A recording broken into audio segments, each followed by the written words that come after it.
Tynecastle surface yesterday for the visit of Inverness Caley Thistle. The omens not good for Richie Foran's side. Bottom of the table, thumped 6-0 by Celtic last weekend and thumped 5-1 by Hearts on their last visit to Tynecastle. Commentary comes from Paul Mitchell.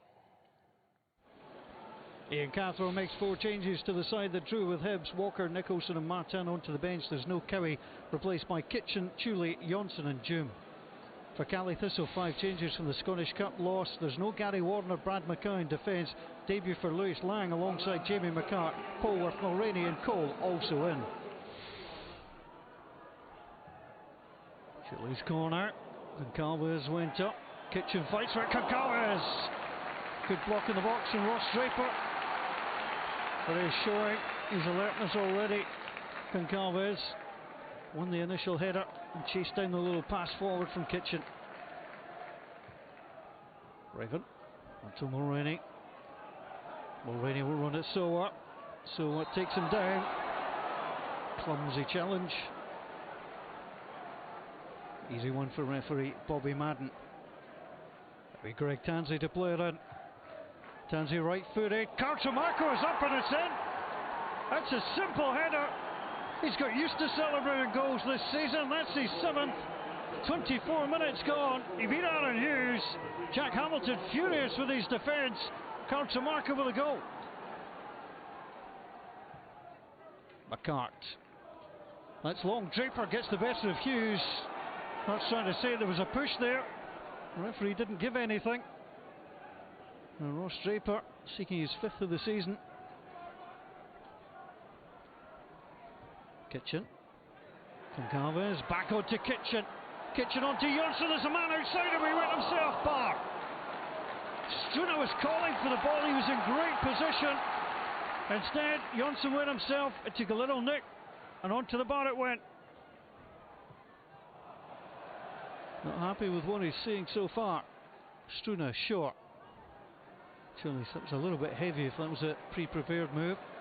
Struna's got a good shot on him. Keeps it down. Good save from the keeper. Watched it all the way. The free kick didn't work. The second attempt was decent. It's a good stop. And again to Concalves. Oh, Chile with another good corner. Concalves got away from David Raven, eased him away, and should have put that on target. Hearts trying to drive forward again. None of the goal scorers from the 5-1 win in August are on the field. Ball played wide on to Concalves! So close to the equaliser, and Raven will clear. But just a simple ball into the box. Concalves always seems to find space. Going off the shoulder of Tomarco there. Concalves onto Jim. Kitchen. Soa is wide. Kitchen on the overlap. It's up against Raven. Kitchen. Cross and Arnold Jim is there. 1-1, 64 minutes gone. And the cries of Jim ring around Tynecastle. He's had a good few weeks. Arnold Jim. And the simplest of tap-ins. Good play from Perry Kitchen. It evaded McCart and in. Richie Foran be delighted with the fight that his side is showing. Long corner, that will break on to Mackay. Mackay with a chance. Looked like another corner. Referee says goal kick. I think Billy Mackay agrees with me. Brought it down really well on the left foot. That took a nick off Soa. Corner deep. Draper tries to fight for it. Draper with a header. Almost snuck in. It's off the post and away by Soa. Well, everything seemed to freeze for a moment as people wondered where this was going to end up. Some thought it was going wide. It spun back in, and Soa alert to deny Tomarco. Curry. Little chip ball in towards Jim. Jim's getting the better of Draper. Down he goes. It's a penalty kick. Liam Polworth doesn't think so. And he's racing towards Arnold Jim. Now, whether Jim put the brakes on when he felt Draper behind him, but Draper caught in the wrong position, just caught his right leg. Jamie Walker has missed once this season. Oh, he's now missed twice. It's the first penalty save of the season for Fawn Williams. He guessed the right way. The penalty lacked precision and power. Still got to stop them. Martin. Cholice. But it just didn't sit down for him enough. And Calvert's winning the header. Good skill that Fawn Williams watched it go over. 5 points in the last 13 games. Can Caley Thistle find the winner? And it comes towards Doran. Great ball in from David Raven. Sent it across. He split away from the Hearts central defenders. This is a game that we should have won, and these are games that we need to win to be the team that we should be, and that'll be the case. We played to our strengths today. With Billy McCoy up top, we brought Henry on with pace. It seemed to have worked as well, and the most pleasing part was going back to park, our work rate, the spirit. That was the old Inverness. Yes, and Richie Foran hoping that Inverness have now turned the corner with that fighting performance, but a frustrating day, you'd have to say, in the end for Hearts. Michael, we were both there. Let's talk about the pitch first of all. It's in a horrendous state. Yeah, it's not great. You know, obviously we just spoke about Celtic Park and how Brendan Rodgers complained about this.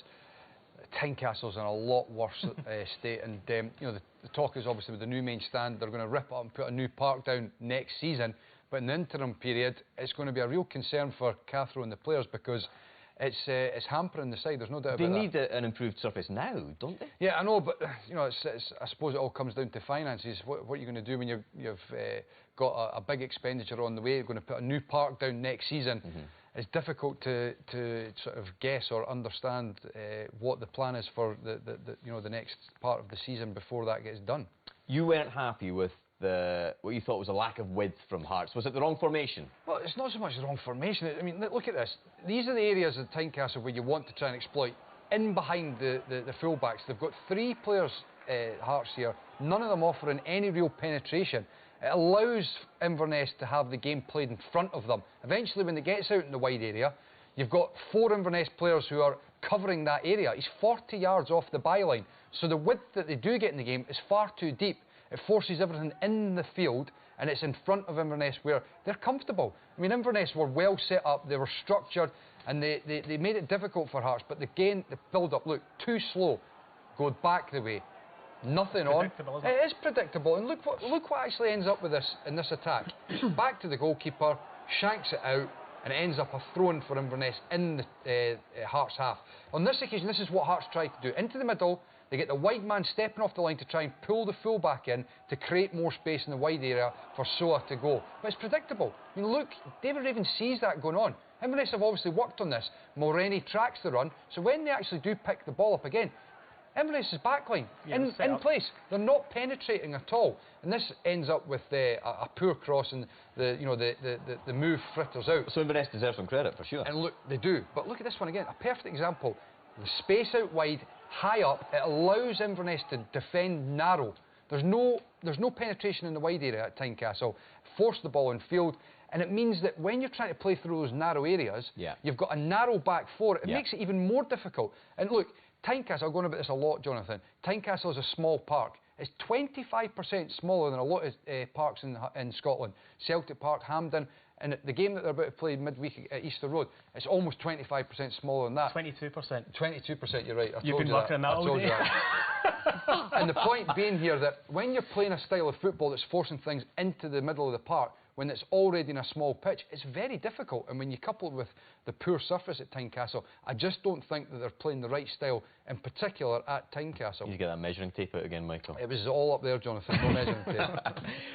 In terms of the quantity surveying, what was the sports scene take on this Inverness goal? A bit of a stunned silence, I think, at Tynecastle when Carl Tremarco scored. It's a poor goal to lose, and Avlanitis, there's where he should have been, but right at the start of this move, he gets a wee nudge by Louis Lang, I think it is, and it just puts him off, but he doesn't react, and if he goes back into that area where we showed, here's the wee nudge, he just stops though, and leaves Aaron Hughes with a problem. He's stuck with 2 men in between them. He doesn't judge the flight of the ball awfully well, but as a centre-half, you've got to drop with the rest of your back line and try and header the ball away. It was a soft goal to lose. I've seen Cathro said, Michael, Hearts did create a lot of chances, enough to win 1.5 matches, he said. What was your take on the Hearts equaliser when it finally came? I think it was a, you know, it was a good one. Again, you see they're working the ball wide. It's not a great ball out there from Perry Kitchen, but he gets the overlap and he more than makes up with it for a wonderful cross here into a dangerous area. And Jim makes a good late run into the box to get the goal. I'm not sure that I would agree with Ian Castle that they made enough chances to win 1.5 games. Perry Kitchen playing like Ryan Giggs here. It's a great, you know, it's a great cutback and then whipped in cross. It makes it difficult. You see Draper trying to head it, and you're right. McCarthy, who's just behind Draper, should have done better. He's worried about touching it in case he scores an OG, but just again, trying. Just very briefly from both of you, I think the Hearts players looking forward to actually playing on the Easter Road surface midweek in this Scottish Cup replay. Just very briefly from both of you, who's going through in that game? I think it's a toss of a coin.